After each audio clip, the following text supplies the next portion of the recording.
長諗住你先先冷鏡嘅，首先呢，問候透過網絡參加今次課程嘅歸處，即係我哋嘅僧團僧眾們。同時間要問候呢，上師、祖古、善知識。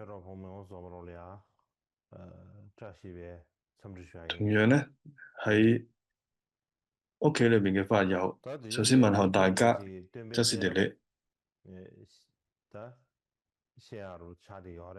我哋繼續去講呢，呢個護法嘅傳承。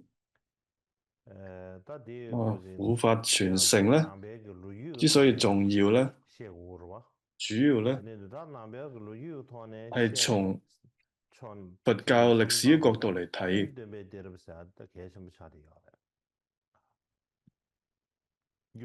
從佛教歷史角度嚟睇嘅話呢，佛陀嘅護法傳承呢係好重要，係因為呢，從佛陀涅槃到阿育王，即係法阿育王未出現之前呢段時期呢，有人講呢100年，有人講200年，總之呢，就一段咁嘅時間。喺呢段時期當中呢，由佛陀涅槃到阿育王出現之前呢段時間呢，就係講佛教咧傳播嘅時期，就係從印度中部咧向全印度傳播嘅時期啦。尤其咧到法王阿育王咧，佢開始嘅時候咧係一個好兇殘嘅人，好中意戰爭。然後佢之後去反省咧，之後就知道佢自己做咗好多大嘅惡業，然後佢就歸依咗佛教之後咧，從呢個時候開始咧，呢個時候佛教咧嘅時候就已經超越咗印度嘅邊界，發展咧成為咗一個世界性嘅宗教。咁我哋睇到咧係喺法阿育王咧，佢歸依咗佛教之後咧，佛教咧就變成咗世界性嘅宗教。咁佢亦都係同時間係第一位咧統一全印度嘅第一位國王。佢係非常之有權勢、有威權嘅一位皇帝嚟嘅。咁佢喺印度咧發展到去唔單止印度，以至到周邊嘅地方咧，成為咗世界嘅宗教。所以咧，從佛陀到法阿育王之間，總之經過一段時間啦，1-2個世紀嘅時間。咁喺呢段時間咧，佛教咧經歷咗好多嘅變化。所以要了解呢一段歷史，就要從佛陀涅槃咗之後，到阿育王未出生之前，或者佢未歸依佛教之前，喺呢段嘅期間呢，佛教咧經歷咗一個點樣嘅變化呢？如果要了解呢段歷史嘅方法呢，其中第一呢，就要研究嘅就係結集或者歷史事件，或者係第一次、第二次、第三次嘅結集嘅歷史。我哋要透過了解呢個歷史呢，我哋就會知道，就會了解呢個結集嘅時候呢，就會了解呢段時間嘅歷史。因為喺佛陀在世嘅時候呢，有好多嘅國王，例如話頻婆娑羅王啦，或者阿闍世王啦，等等嘅皇帝。咁都係呢個摩羯陀國歷代嘅國王嘅歷史。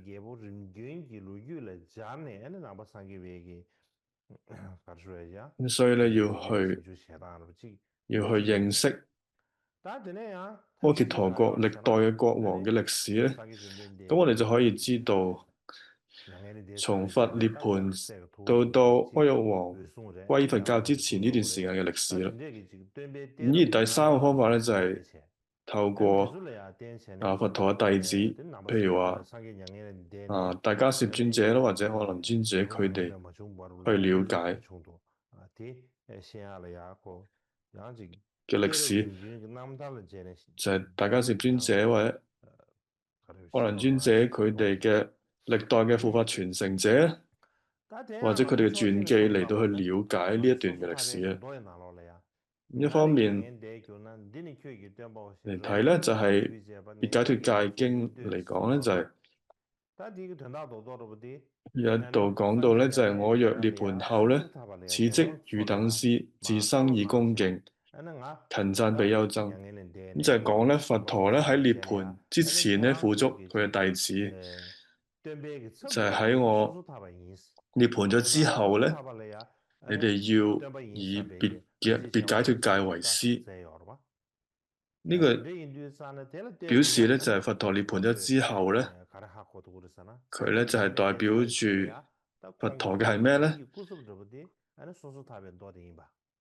佢哋真實嘅代表係就係別解脫戒啦。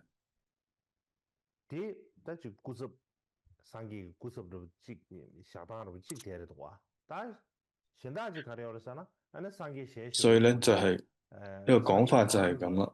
另外一方面咧，佛陀嘅代表咧就係戒律，就係別解脫戒。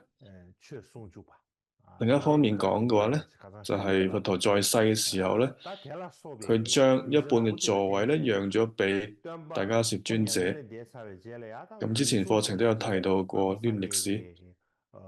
咁即係代表乜嘢咧？就係佛陀圓寂咗之後咧，大迦葉尊者咧就成為咗佛教後繼嘅領袖，同埋第一代護法嘅傳承者。咁呢個係好自然嘅事，因為唔單止佛教，其他宗教都係咁樣嘅一個方法去傳承嘅。譬如話係創始人嘅傳承者咧，主要咧係就係呢位創始人涅槃咗之後咧，佢嘅弟子咧就好自然咧成為咗佢哋傳承嘅領袖啦。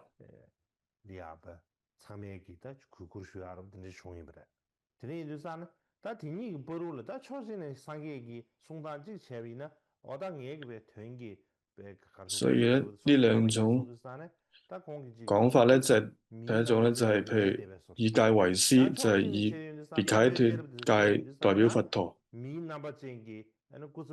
又或者係以護法傳承者咧代表佛陀咧。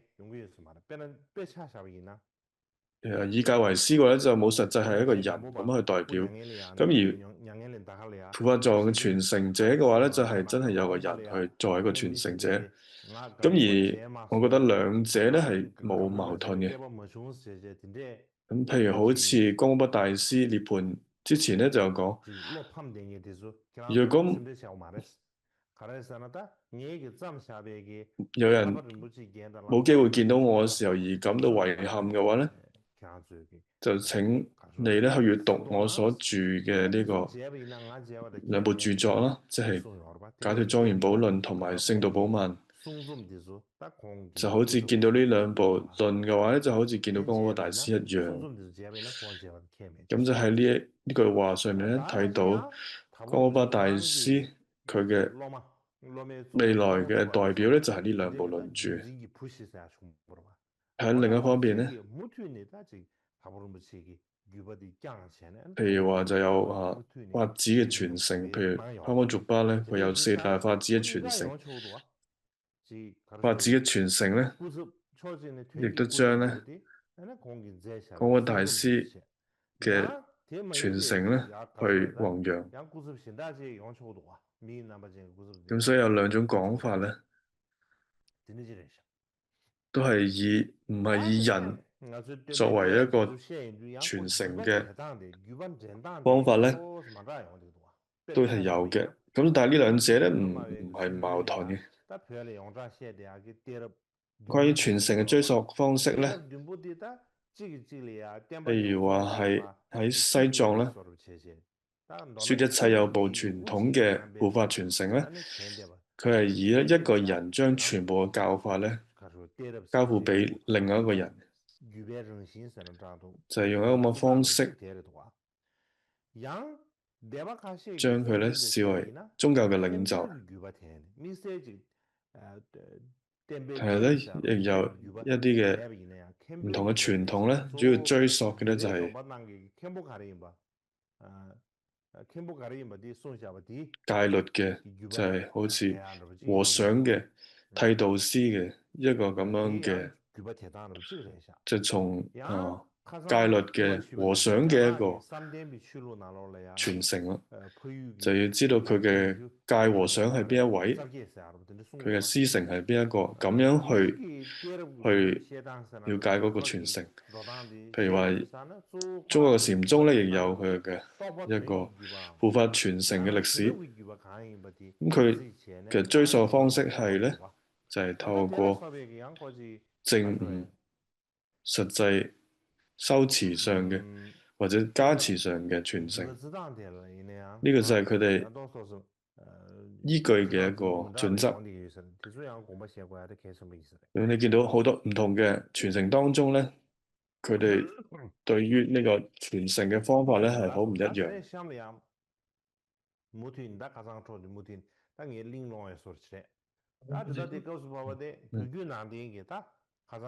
接住咧，我哋就講去到正文嘅內容啦。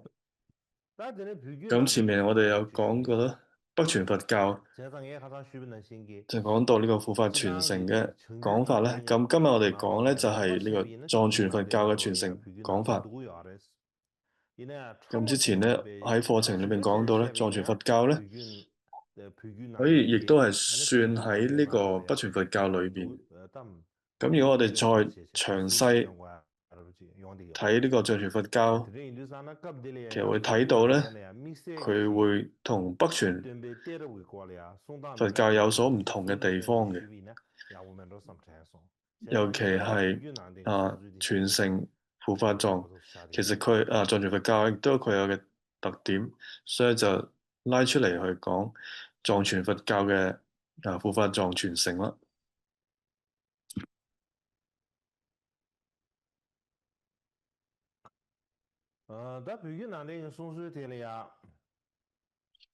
咁依據藏傳佛教嘅講法咧，亦都有幾個唔同嘅講法。第一個咧就係依據咧有部嘅雜事咧去記載護法藏嘅傳承。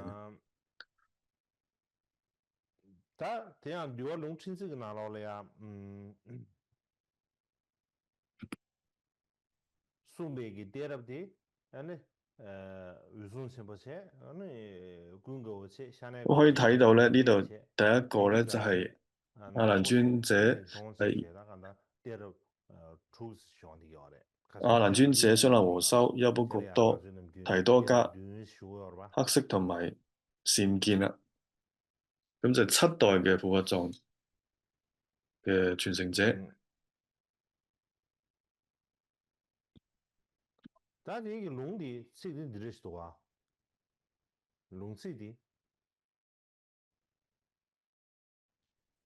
喺雜事當中有記載咧。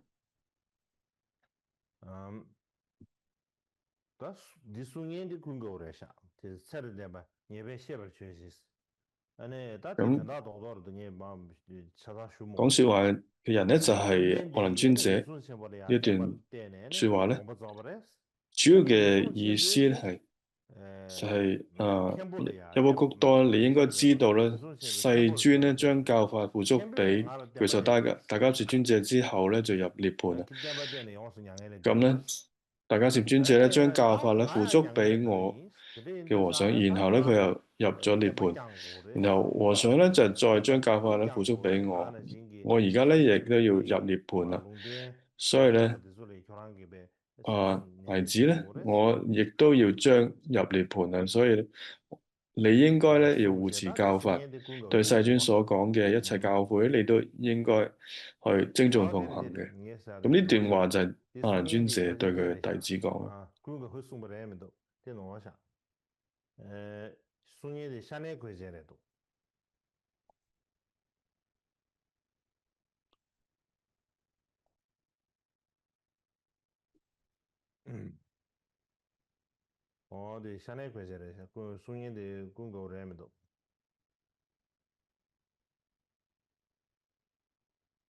哦，呢段話我應該唔係阿難尊者講，應該係雙柳和修佢講嘅，應該係。因為和尚咧就係雙柳和修佢嘅和尚。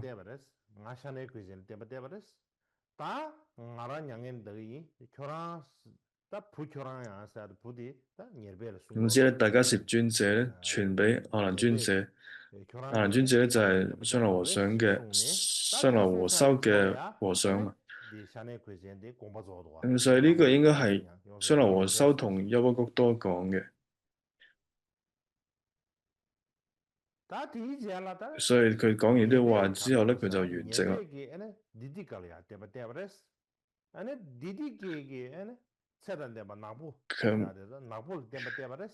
咁優波谷多咧就再傳俾地底家，然後就傳俾具壽黑色，然後再傳俾具壽善見。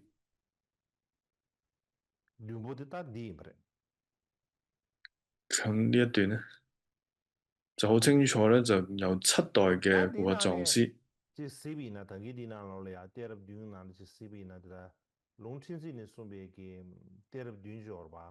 咁我哋睇到咧，呢度喺根有律嘅雜事咧，記載咧有7代嘅護法藏師。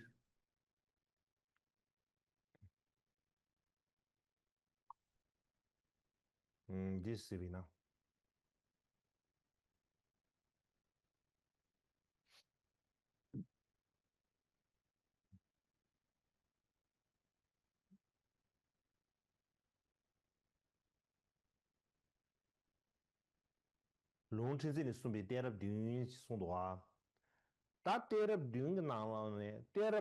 哋咧睇到咧，喺雜事嘅護法藏咧，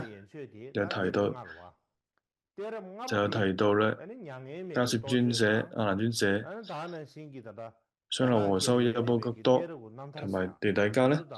咁之前有提過呢個《阿育王傳》同埋護法藏因緣傳嘅文獻咧嘅記載咧係完全一樣嘅。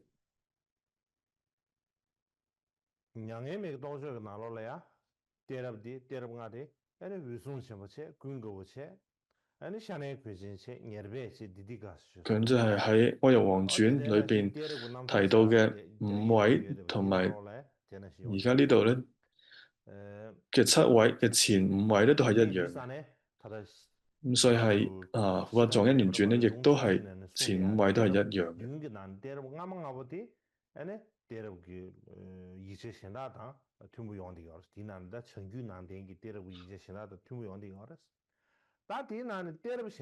咁所以呢度咧就係同轉一切有部咧前5位嘅人咧，同《阿育王傳》同埋《護法藏因緣傳》嘅記載咧係一樣。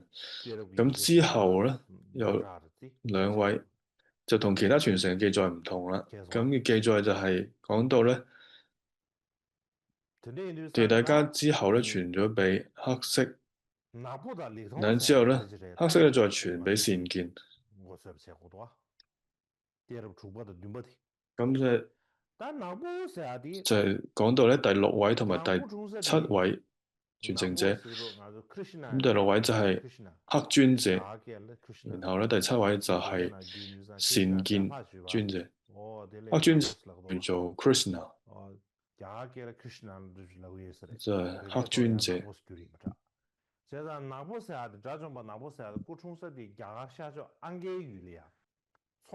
咁呢位尊者阿羅漢咧，佢嘅就係出生喺呢個東方嘅央家國。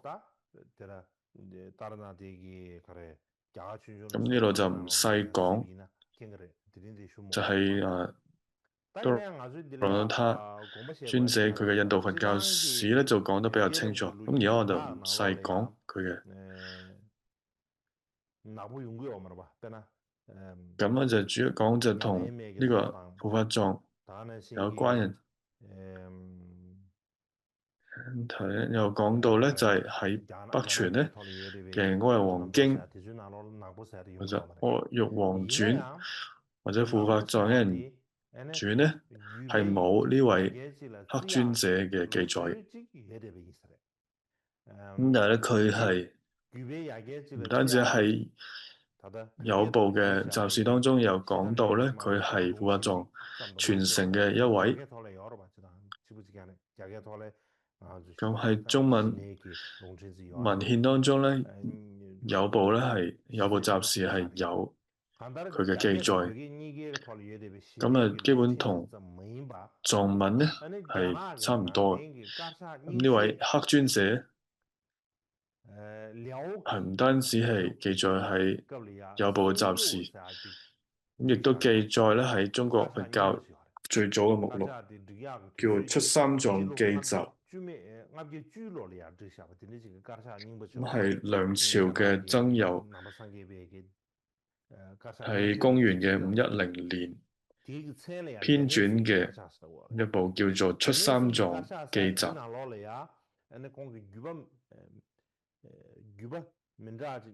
當中咧亦都有提到呢位黑尊者。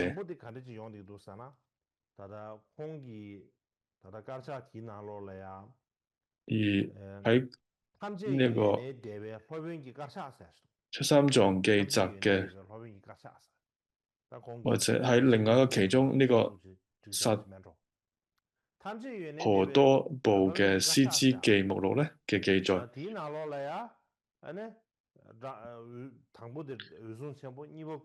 唔知係一位傳承上師嘅一個目錄，佢有記載咧就係第一位咧就係阿羅漢大迦葉尊者啦，跟住係阿難尊者啦，跟住就係3位就係末田底迦，跟住第四就係雙流和修，第5優波谷多，第6就係慈世子，第7就係加多顯那，第8咧就係協尊者，第9就係黑尊者。咁喺呢個住一切有部或者薩婆多部裏邊嘅師資記目錄咧，有記載到呢位黑尊者亦都。所以係早期嘅一個目錄裏邊有提到，同樣咧喺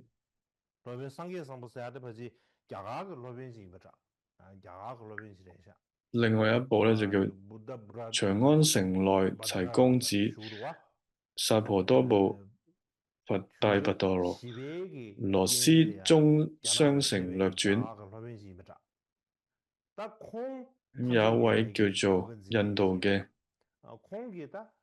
法師咧，叫做佛陀羅，大概咧就喺4世紀嘅人嚟嘅。喺佢嘅記載當中咧，有記載第一位咧就係阿難尊者嘅末田底迦、雙流和修、優波谷多、加多顯那、協尊者。第7位咧就係黑尊者，或者叫做 Krishna， 黑尊者。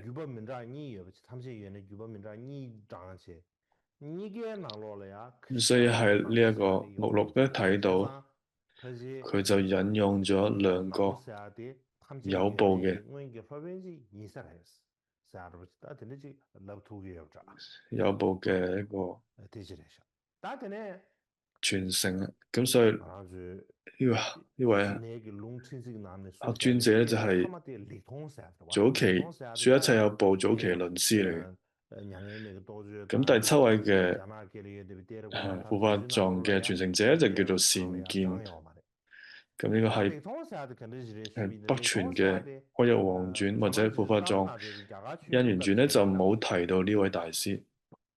咁但係從呢個杜倫那他嘅印度佛教史裏邊有記載到呢位善見嘅。咁呢位善見尊者咧就係出生喺西方婆羅迦車國一個釋迦種姓。咁佢嘅名咧就叫做見，看見個見啊，係一位皇族嘅仔嚟嘅。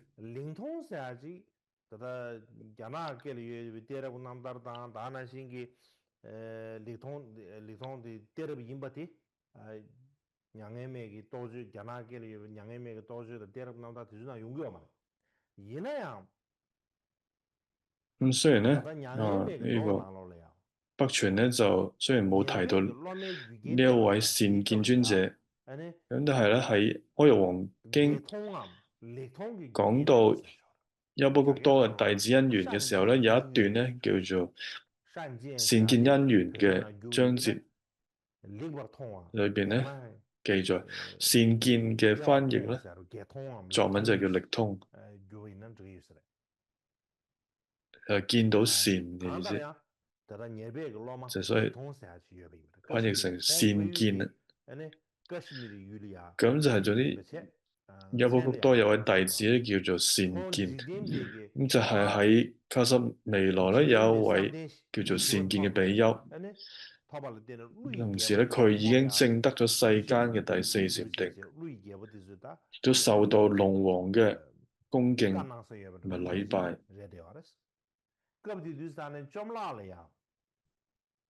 咁當時咧喺呢個摩偷羅呢個地方咧發生咗好多嘅災難。咁呢個時候優波谷多咧就知道要去調伏善見嘅因緣好啦，咁佢就對龍王下令咧，優波谷多咧就對龍王下令咧就12年咧唔落雨。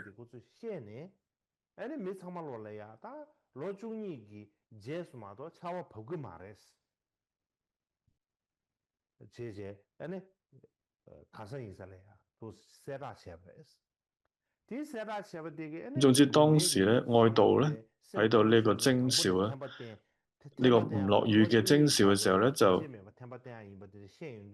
去同人講咧12年之後先至會落雨。咁總之咧，當時嘅當地人民咧就好憂心，因為如果咁樣嘅話咧，有咁大災難咧，12年唔落雨，有咁嘅傳聞咧，佢哋咧就請求咧優波谷多去落雨啦。優波谷多就講咧，就係喺有一位喺加濕彌羅嘅一位善見比丘咧，你可以祈求佢，佢就可以幫你。咁佢哋咧就派遣咗一個使者，就請善見比丘嚟到去降雨啦。咁善見咧就真係有神通力咧。咁佢本身喺波偷羅呢個地方，咁就前往咗呢個地方咧去降大雨啦。咁但係咧雨勢咧過大咧，造成咗水災。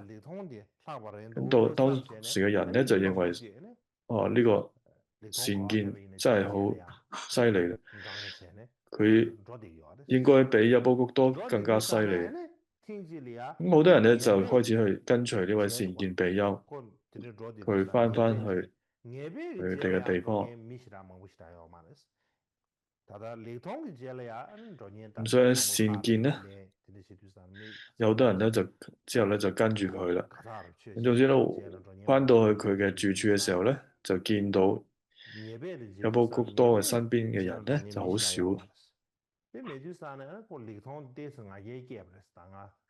咁呢個時候咧，善見咧就生起咗個傲慢心啊，開始。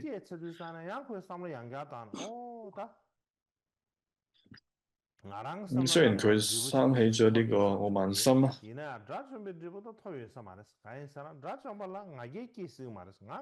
佢就諗啦，我仲未證得呢個阿羅漢果，因為阿羅漢果咧嘅話咧就唔可能咧會生起傲慢啊。咁總之咧，佢就好快咧發現咗自己嘅傲慢心，然後咧佢就向優波谷多咧去頂禮，請求開示。優波谷多咧就指責佢，咁同善見講啦，你唔好好去持守戒律，咁仲覺得咧比我更加厲害，生起呢個傲慢心。總之咧就指責咗佢之後咧，咁呢位為佢講法啦，咁呢位善見比丘咧就好精進修行嘅，最終咧亦都證得阿羅漢嘅果位。咁呢度咧記載就係喺《阿育王經》，咁就有一段咧叫善見因緣嘅呢個記載咧，就講到優波谷多佢弟子因緣嘅時候咧，就提到呢段故事啊。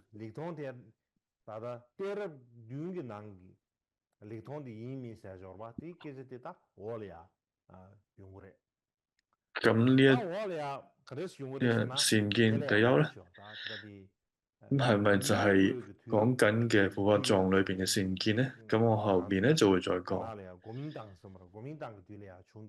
我係再睇咧，有一位喺民國嘅一位大師學者咧，就係印順導師。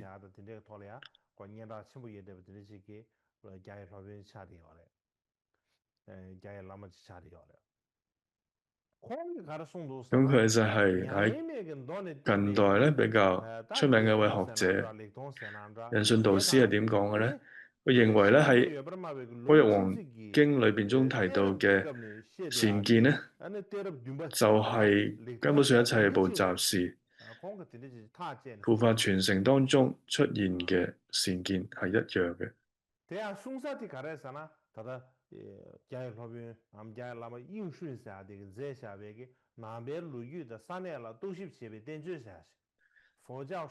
咁總之咧，佢有部著作咧叫做《佛教史地考論》。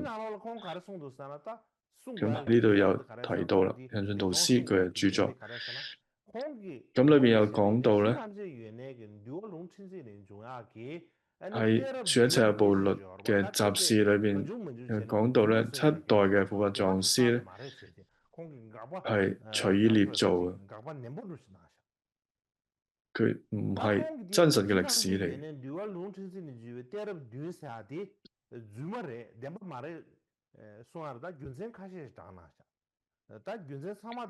佢主要咧有三個理由啊。咁佢講咗好多個理由嘅，咁最主要咧有三個理由嘅。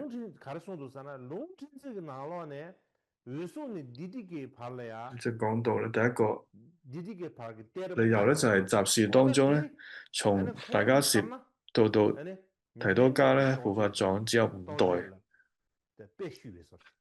雖然你得5位嘅藏師咧，同《阿育王傳》係相符。首先呢5位咧就係從《阿育王傳》裏面抄寫過嚟。但係裏邊咧又講到咧，優波谷多咧同善見咧係同時代嘅。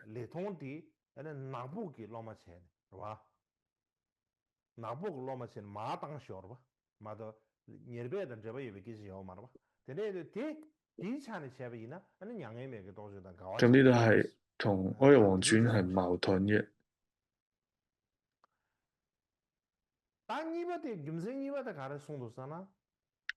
咁第二個原因咧係覺得咧係雙流和修係七百結集第二次結集嘅時候嘅最主要嘅8位長老之一。咁但係咧喺集事裏邊咧就講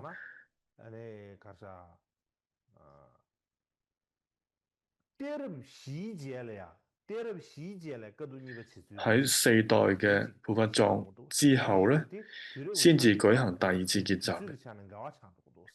從時代上面嚟講咧，係有矛盾嘅。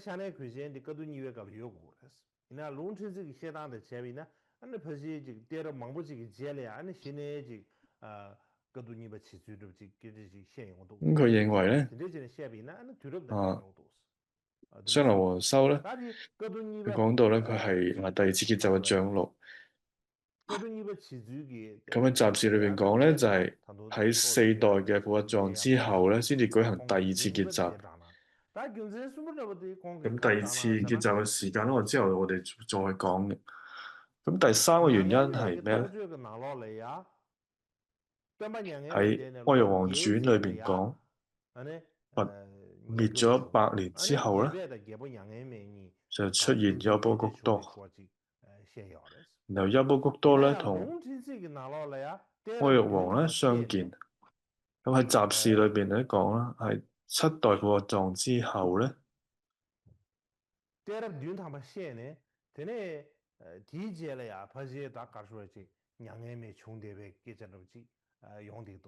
咁喺呢個時候涅槃咗之後，佛涅槃咗之後110年，善見咧同阿育王係同時嘅。咁呢度咧就係總之有好多唔同嘅講法咧，咁就令到佛教歷史嘅研究咧更加混亂。咁總之咧，前面5代咧係冇問題嘅，因為佢係同《阿育王傳》係一樣嘅，或者係《菩法藏因緣傳》咧係相符合嘅。但係後邊嗰2位咧有好多矛盾嘅地方。咁總之咧，佢認為咧集事咧嘅歷史記載咧係唔可信嘅。咁應該咧係按照咧《阿育王傳》嘅講，善見同埋優波谷多咧係同時代嘅。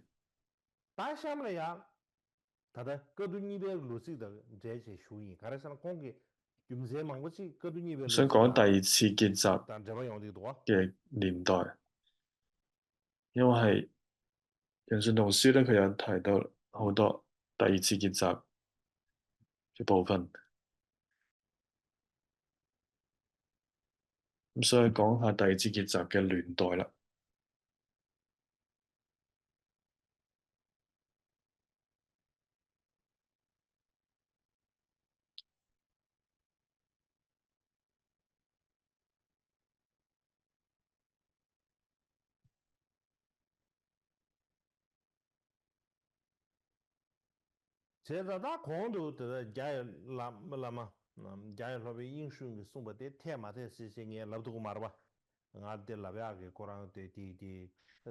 咁我冇辦法咧，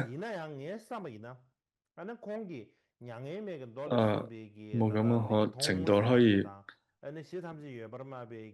批評或者印順導師嘅講法係咪啱嘅？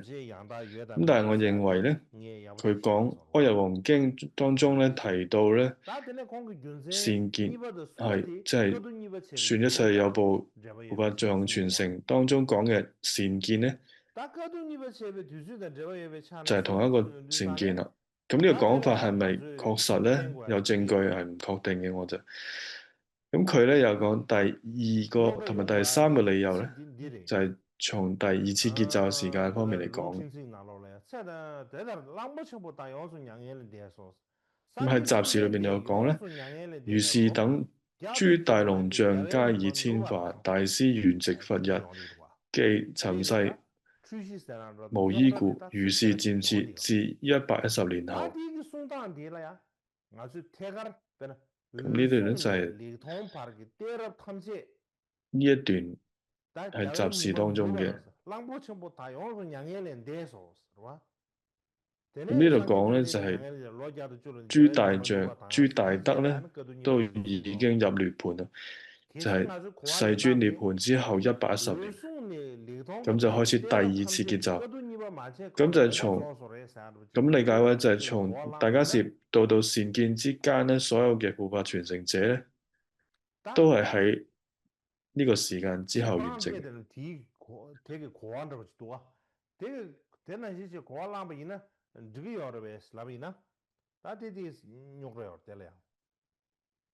咁但係咁樣就好似唔可能嘅，點解咧？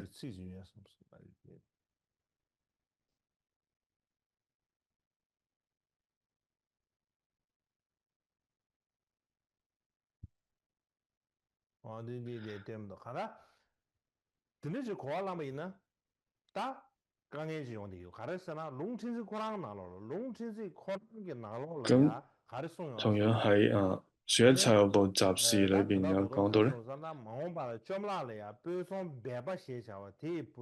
喺呢個摩偷羅有一位賣香嘅商人咧，叫做隱藏啊。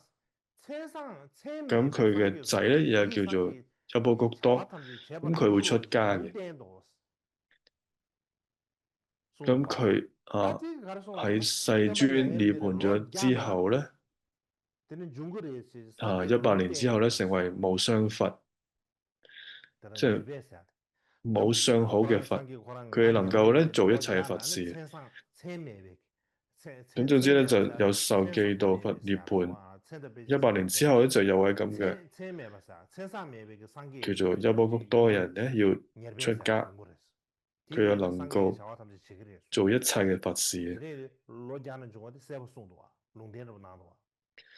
咁呢度睇到咧係佢就係喺護法藏之後咧嘅其中一位傳承者，咁就係佛涅槃咗之後100年之後出現。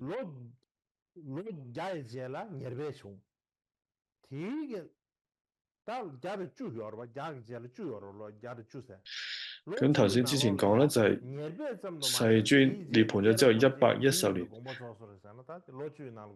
咁就喺後邊呢段嚟講嘅話咧，優波谷多咧係喺佛涅槃咗之後100年之後出現。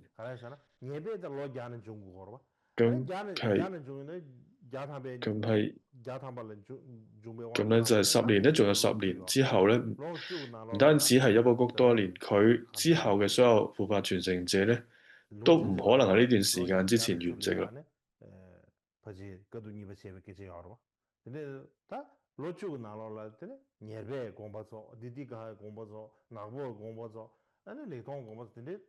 所以就優波谷多之後嘅大師咧，全部就喺呢段10年嘅時間裏邊全部圓寂啦。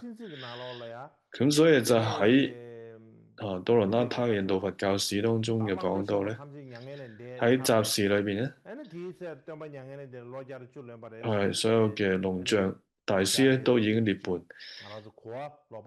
咁呢個時候已經係佛涅槃咗之後110年啦。咁總之呢一段嘅文字咧係可能係我哋已經有誤解。咁總之梵語有一句亞德切德，咁呢一個字咧嘅語法嘅關係咧，可以翻譯為呢個當某時，亦都可以譯為呢個彼時。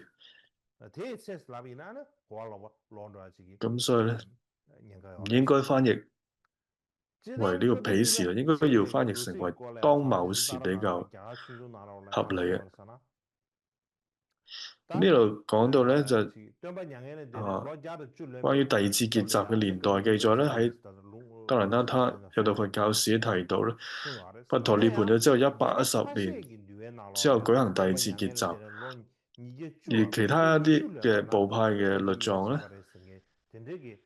就講到咧佛陀涅槃咗之後210年或者220年舉行第二次結集嘅。咁所以為咗配合呢種講法咧，有一啲嘅印度嘅史書咧，就將咧提多加等人咧，將阿育王咧視為同時代。咁所以，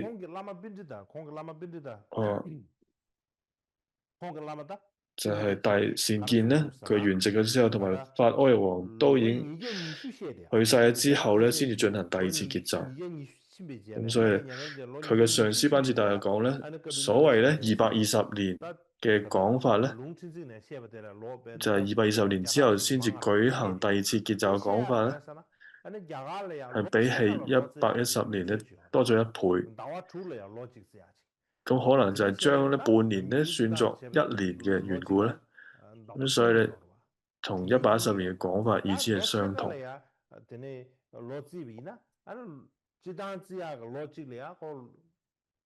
佢本身係220年咧，如果將半年算為1年嘅話，就真係110年啦。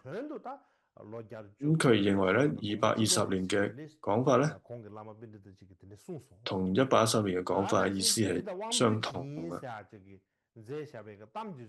咁同樣係多倫納他咧，佢引述咗一位叫做因陀羅達多班智達咧，佢所著嘅一個史籍咧，佢就講到，如果講佛陀涅槃咗之後50年，優波谷多出世，110年佛法藏傳承圓滿之後，阿育王出世。咁如果咁講嘅話咧，同佛陀嘅授記係唔符合嘅。又同印度嘅各種可信嘅史籍咧係相違嘅。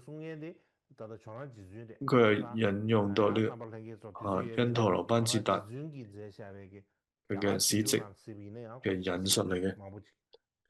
咁又大家有時間可以睇下呢個多倫納他嘅印度佛教史。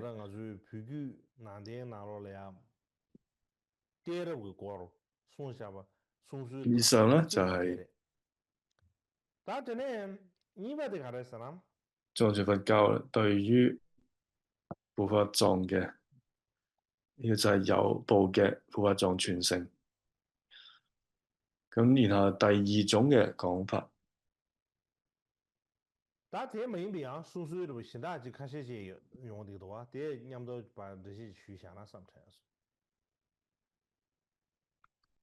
我想喺藏傳佛教裏邊咧都有唔同嘅講法，所以今次咧一齊講埋。咁然後咧就係24代嘅護法傳承講法，然後咧就有喺護法藏單頁嘅文獻。咁首先講咧24代嘅護法傳承。咁之前咧有中文嘅文獻，有呢個護法藏因緣傳嘅文獻。咁呢部因緣傳咧係冇翻譯成藏文嘅，所以好自然咧就係藏傳嘅文獻咧或者大師咧去討論或者引用呢一部文獻。咁但係咧有人咧去討論其中嘅記載24位嘅護法藏傳承咧，咁喺布敦佛教史當中咧有提到引用到咧呢個楞伽經裏邊咧有講過注釋裏邊咧，注釋嘅講到世尊涅槃之後咧係由邊個護持正法咧？咁去解釋呢句話嘅時候咧，咁就提到好多關於護法藏嘅內容。咁就有講到，咁呢由佛陀到提多加嘅部分咧，就同集士嘅講法係相同。咁又從微積家到獅子比丘之間咧，有19位嘅護法藏。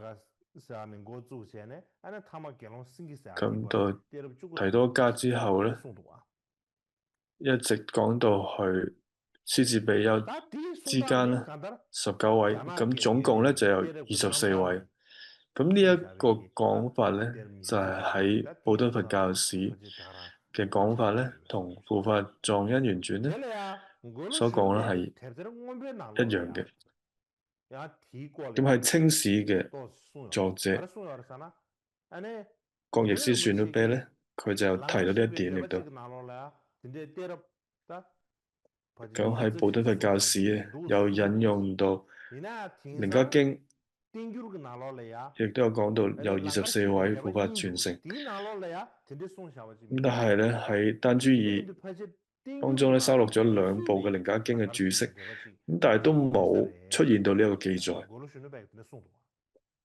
咁似乎咧就仲有一部未收入去丹珠爾嘅注釋。咁我哋就睇下《楞伽經》嘅注釋。咁第一部咧就係喺丹珠爾裏邊收錄咗2部注釋咧，就係第一部咧就係聖楞伽經注釋，就係 Kashmir 嘅羅智吉祥賢咧佢去做嘅。咁另外一部咧就係《楞伽經大乘經如來藏莊嚴注》，咁佢係由一位漢地和尚智金剛佢去做嘅。咁的確呢2部嘅注解當中咧都冇提到24位嘅護法藏嘅記載。咁的確咧係出自另外某一部嘅中文嘅《楞伽經》嘅注釋嚟。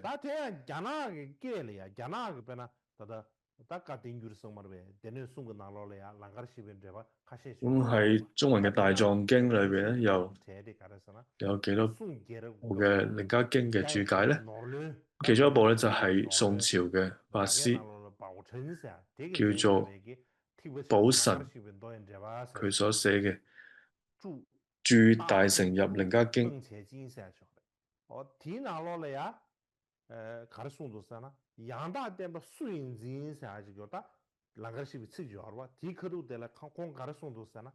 咁總之呢度有解釋咧，誰能持正教，略如摩訶摩耶經同埋呢個護法藏傳。咁所以呢度有引用到護法藏因緣傳嘅書名喺呢個注釋當中。或者係布敦佛教史咧所講到嘅楞伽經咧，可能係就係呢個宋朝嘅寶神所寫嘅。咁喺呢個佢嘅都有提到呢個護法藏因緣傳嘅書名。咁但係冇咧將逐一咧將呢個護法藏嘅傳承逐一嘅名單去列出嚟。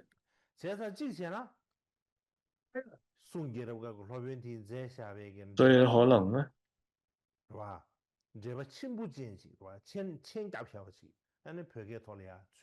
可能係西藏咧出現咗一部咧，但係有注解嘅注釋。咁就對於呢個宋朝嘅法師寶神咧，佢係有一部咧就係但係注解嘅注釋，可能有啲更細微嘅注解。咁咧就係但係要去再確認先知道。咁總之咧，布敦佛教史咧有提到。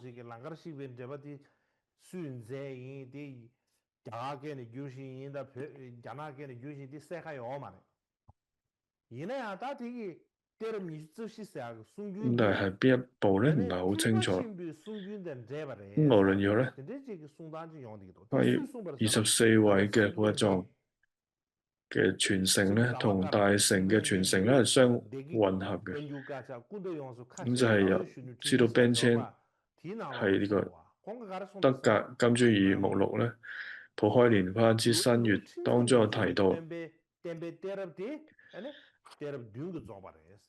如此咧喺集市當中所在嘅七代護法藏咧，到此結束啦。之後聲聞部派咧所承認嘅護法藏咧已經唔明確。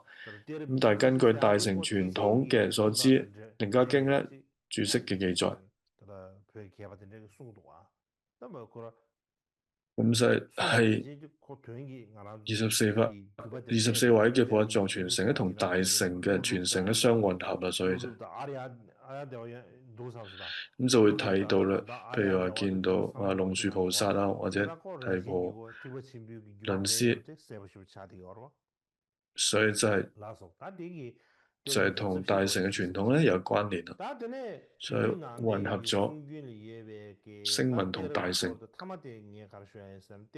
咁仲有咧第三種咧，關於護法藏嘅講法咧，就係關於護法藏單頁嘅文獻啊。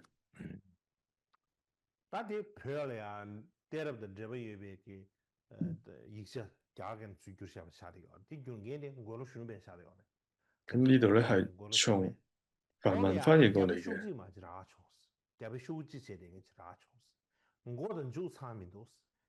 咁亦都係清史嘅作者確譯師旋努啤咧，佢翻譯出嚟嘅。咁佢得到咗一頁嘅梵文嘅殘頁，咁咧就頭尾咧係唔全嘅。咁就將佢翻譯出嚟，但係佢就收錄咗喺德格嘅丹珠爾書信部，題為咧護法藏。咁佢係點樣去計算嘅咧？因為係一個殘頁嚟㗎嘛，佢之前咧冇去記載，咁可能係迦葉尊者或者係阿難尊者，佢應該係有嘅。咁所以咧，總之佢有文字記載部分咧，就已經係開始係末田底迦、雙流和修、優波谷多、提多迦、黑尊者、善見一個咁樣嘅傳承嘅次序。咁所以佢又將末田底迦咧係放咗去呢個傳承當中。咁喺呢個多倫那他又提到咧，佢講嘅 Kashmir 嘅人咧，將末田底迦亦都有介入去呢個護法傳承。呢個講法咧係相符啦。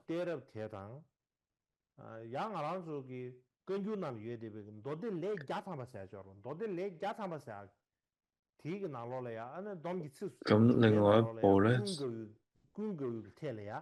叫做經藏八部當中咧，亦都有關於阿難尊者護法傳承嘅記載係好相似。咁佢嘅次序係第一個咧就係大迦葉尊者、阿難尊者，然後末田底迦、雙流和修、優波谷多、提多迦。咁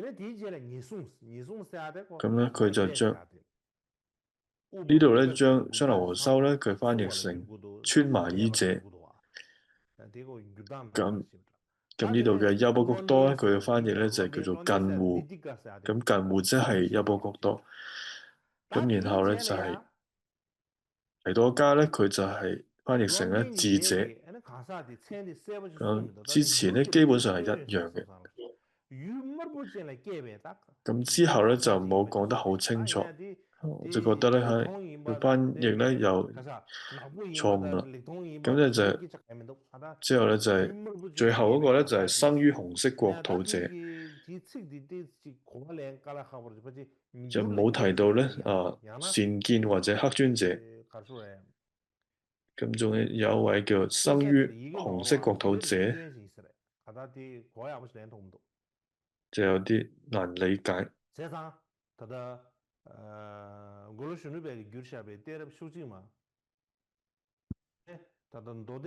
咁總之咧係過藥師旋努啤佢將一頁嘅梵文嘅殘頁去將佢翻譯咗出嚟，咁就放咗喺德國嘅單朱語書信部當中個命名為護法藏當中咧，有提到呢一段。佢有一段咧寫到有位護法藏傳承者嘅名叫做咧生於紅色國嘅土者。咁咧又亦都出現咧其後。你亦都唔好咧，對於紅色國土之子咧生起獨食之念，然後直到咁嘅一段文字啊。咁總之有一段咁嘅文字，唔係好清楚係指乜嘢。總之喺經莊百部就同呢個郭易斯翻譯嘅兩種護法藏嘅傳承咧，雖然講咧同根本說一切有部嘅集市咧係有啲唔同，咁但係咧從根本上可以睇得出咧，呢個係同說一切有部嘅護法嘅傳承系統一樣嘅。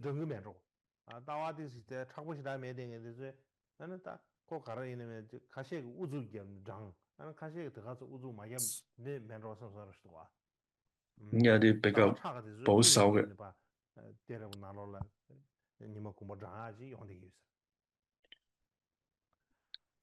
咁亦都有將咧無田帝家加入去嘅，有啲就冇將佢加入去。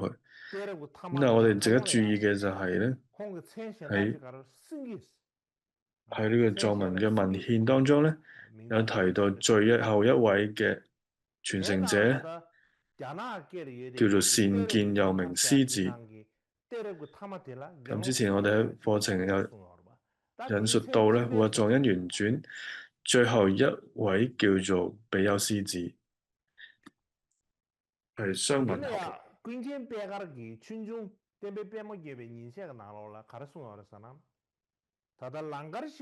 另外咧喺觀世音膠波佢嘅教法史當中有講到咧，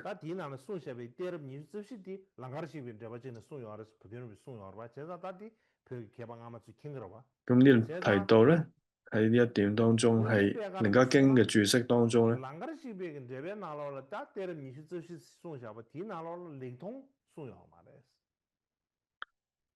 咁雖然裏邊冇出現到善見，咁但係如果按照集市嘅講法咧，係有善見先至合理嘅。咁首先將善見同埋獅子視為同一人嘅話咧，咁就係呢一頁當中有提到啊嘛。咁就講到善見又名獅子，比丘獅子。咁就同傳俾龍樹菩薩嘅時間相吻合。咁我哋喺一部叫做《文殊真實名經》又講到，佛滅咗之後400年咧，就龍樹菩薩會出現啦。咁所以如果將善見同埋獅子比丘咧視為同一人嘅話咧，咁就同傳俾龍樹嘅時間咧係相吻合嘅。咁所以咧，我哋如果傳統係到龍樹菩薩為止嘅話，一共7代嘅話咧，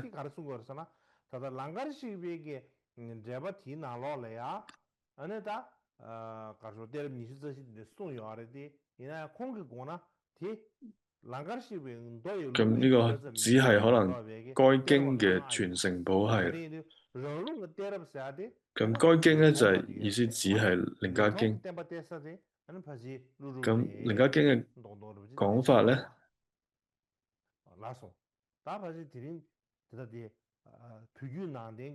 咁總之咧係我哋嘅傳統嚟講咧，到龍樹為止咧只有7代嘅啫。咁呢個就係以上咧就係有關於藏傳佛教嘅一啲護法藏嘅一啲講法。好。之後就再講南傳嘅部分。今日咧就講到呢一度。